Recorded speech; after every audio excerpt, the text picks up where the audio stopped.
बिस्मिल्लाहिर्रहमानिर्रहीम। नाज़रीन, आज तुहानू कहानी की सुनाने हैं, तो सुनो ज़रा।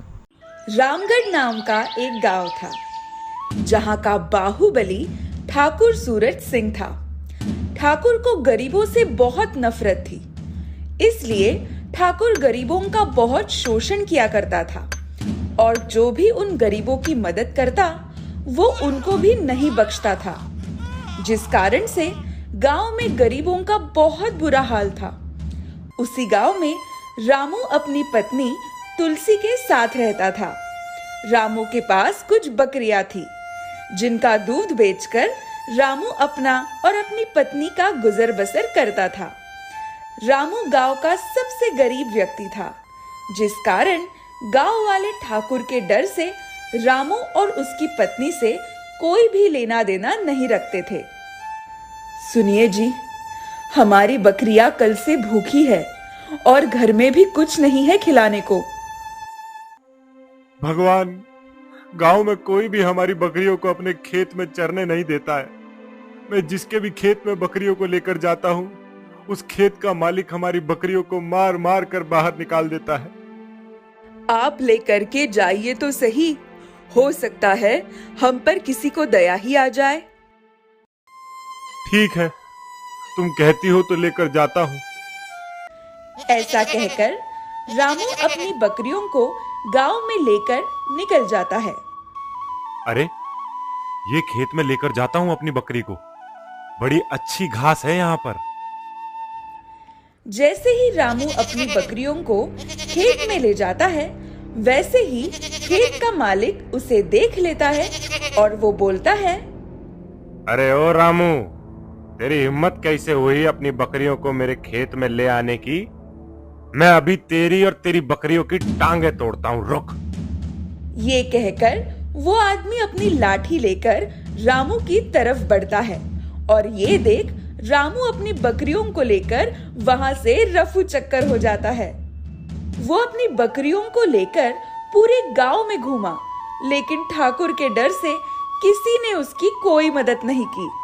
फिर वो थक के एक पेड़ के नीचे जाकर के बैठ गया। थके होने की वजह से उसे पेड़ की छांव में नींद आ गई। थोड़ी देर बाद जब उसकी नींद खुलती है तो वो देखता है कि उसकी बकरियां वहां है ही नहीं। अरे, मेरी सारी बकरी कहाँ चली गई? पता नहीं किसने उन्हें चुरा लिया है। ये कहकर रामू अपनी बकरियों को खोजने लगता है। बकरियों को खोजते खोजते वो गांव के बाहर आ जाता है और वो देखता है कि एक घास के मैदान में उसकी बकरियां बड़े मजे से घास को खा रही थी। शुक्रिया भगवान, तेरा लाख लाख शुक्रिया। मेरी बकरी मुझे मिल गई। लेकिन ये घास का मैदान किसका है? यह घास तो बहुत ताजी और हरी भरी है। बकरियों ने खूब पेट भरकर हरी हरी घास खाई और फिर रामू अपनी बकरियों को लेकर घर लौट आया। बकरियों को घास खिलाई कि नहीं आपने? खूब पेट भर के सभी बकरी ने घास खाई है। ये तो अच्छी बात है, लेकिन किसने मदद की तुम्हारी? क्योंकि गांव वाले तो हमारी बकरियों को अपने खेत में घुसने ही नहीं देते हैं। वो क्या है कि अपने गांव के बाहर एक घास का मैदान मिला, तो वहीं पे सभी बकरियों ने पेट भर के घास खाई है। रामू और तुलसी आपस में बात कर ही रहे थे, तभी एक बकरी ने मैंगनी कर दी।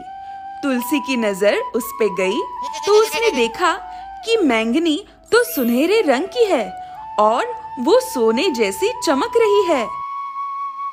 अरे, वो देखो जी, बकरी ने सोने की मैंगनी की है। ये देख रामू ने झट से सोने की मैंगनी अपने हाथों में उठा ली। अरे हाँ तुलसी, तुम कह तो सही रही हो, ये तो सच में सोना है। लेकिन ये चमत्कार कैसे हो गया? शायद वो गांव के बाहर जो घास है वो कोई मामूली घास नहीं, बल्कि चमत्कारी घास है।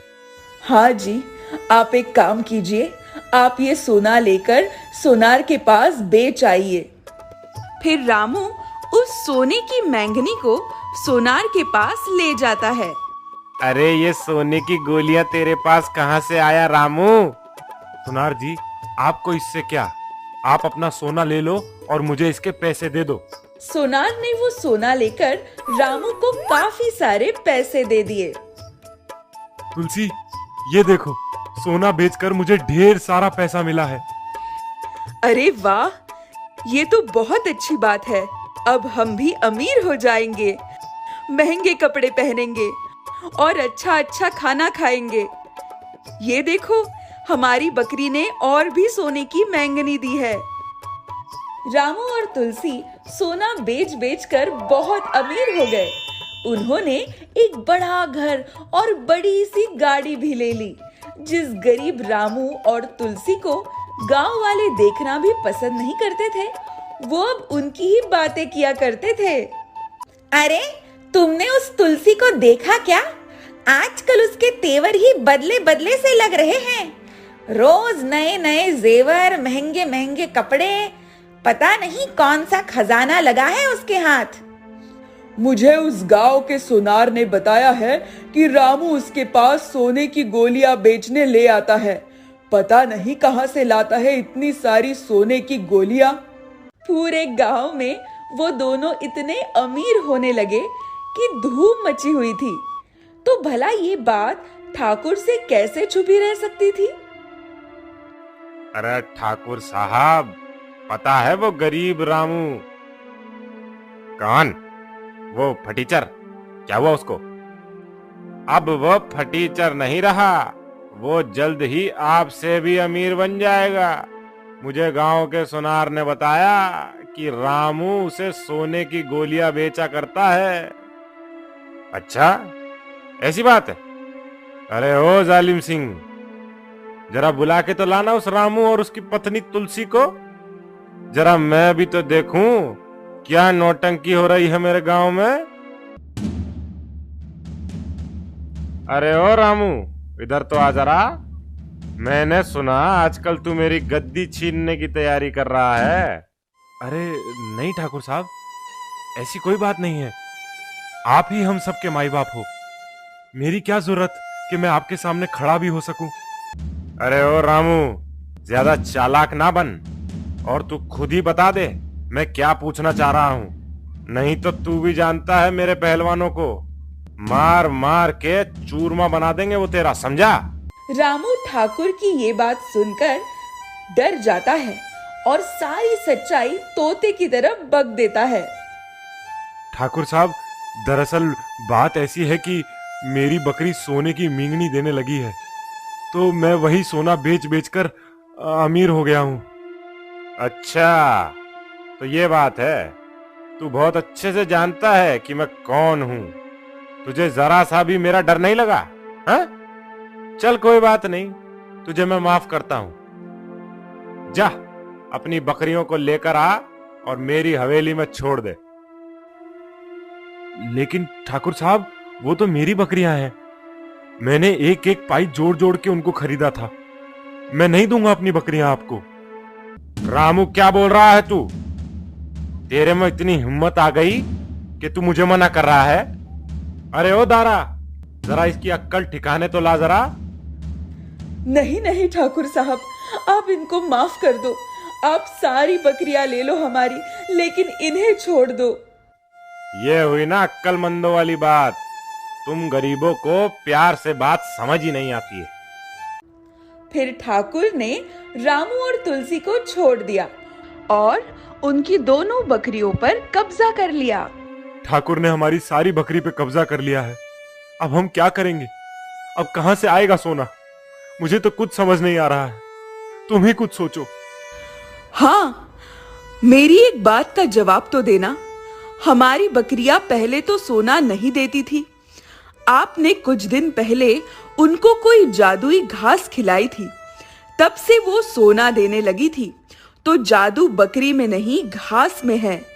तो हमारे पास पैसे तो है ही बकरियां खरीदने के लिए। हम बकरियां खरीदकर उनको भी वो जादुई घास खिला देते हैं, तो हमें फिर से सोने की बैंगनी मिलने लगेगी। बात तो तुम 100 आने सही कह रही हो। रामू और तुलसी ऐसा ही करते हैं। वो कुछ नई बकरियां खरीद लेते हैं और उनको जादुई घास चरवाकर अपने घर लौट आते हैं। घर आते ही बकरियों ने बहुत सारी सोने की मैंगनी की। अरे वाह तुलसी, कोई जवाब नहीं तुम्हारे तेज दिमाग का। अब हम फिर से सोना बेच के बहुत अमीर बन जाएंगे। वही दूसरी तरफ ठाकुर इस इंतजार में बैठा रहा कि रामू की हड़पी हुई बकरी भी उसे सोने की मैंगनी देगी। लेकिन कई दिन बीतने के बाद भी ठाकुर को सिर्फ निराशा ही हाथ लगी।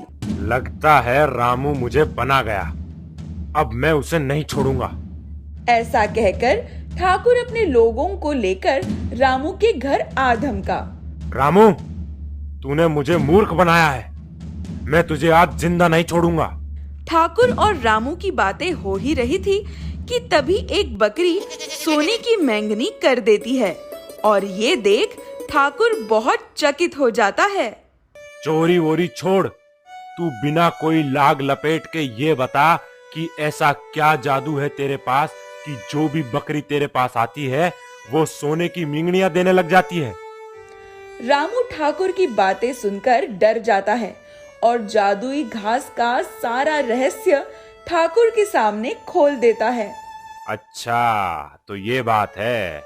मेरे पास तो बहुत सारे जानवर हैं, अब मैं उनको भी वही जादुई घास खिला दूंगा और फिर मैं इस धरती का सबसे अमीर इंसान बन जाऊंगा। फिर ऐसा कहकर ठाकुर अपने सभी जानवरों को जादुई घास चरने के लिए ले जाता है। लेकिन जैसे ही उसके जानवर जादुई घास खाते हैं, वो पत्थर के हो जाते हैं। अरे ये क्या हो गया, मैं तो बर्बाद हो गया, मैं कहीं का नहीं रहा। अब मैं भी इन गरीब गांव वालों के जैसे ही भिखारी हो गया हूँ। वही दूसरी तरफ रामू और तुलसी ठाकुर के अत्याचार से दूर होने के लिए अपना सब कुछ लेकर दूसरे शहर चले जाते हैं और वहां पर अपनी जिंदगी हंसी खुशी बिताते हैं। जी नाज़रीन, उम्मीद है कि तुहानू सारिਆਂ ਨੂੰ ਇਹ ਕਹਾਣੀ ਜਿਹੜੀ ਹੈ पसंद आई होनी है। आसफ हंगियार ਨੂੰ इजाज़त दिओ। अल्लाह ने के बाद।